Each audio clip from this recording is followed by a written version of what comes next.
শাড়ি পরতে আমার অনেক বেশি ভালো লাগে। আর শাড়ির সাথে চুড়ি না পরলেই নয়। কিন্তু চুড়ি পরার জন্য আমার কাছে মনে হয় হাতে একটু লোশন দিয়ে তারপরে পরলে খুব ইজিলি পরা যায় আর কি। আর আমার হাত একটু চ্যাপ্টা টাইপের, যার কারণে চুড়ি পরতে একটু প্রবলেম হয়।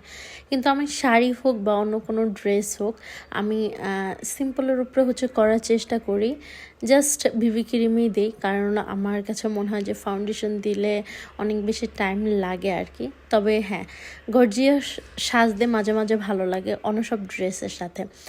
শাড়ি যেহেতু এমনিতেই অনেক বেশি গর্জিয়াস, যার কারণে আমি হালকাই সাজবো।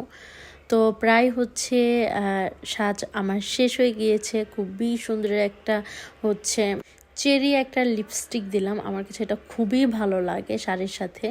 আর চুল আমি সবার প্রথমেই কার্লি করে নিয়েছি। তো ভাবতেছিলাম যে আসলে কেমন লাগবে আর কি শাড়ির সাথে চুলটা। পরে দেখলাম যে না, নিজের কাছেই খুবই ভালো লাগছে। তো লাস্ট একটু টাচ আপ দিয়ে দিলাম।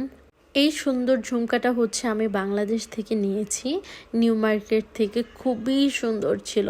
আর শাড়ির সাথে টিপ পরলে না আসলে পুরো পরিপূর্ণ হয় সাজ, আমার কাছে মনে হয়। তো কেমন লাগলো অবশ্যই জানাবেন।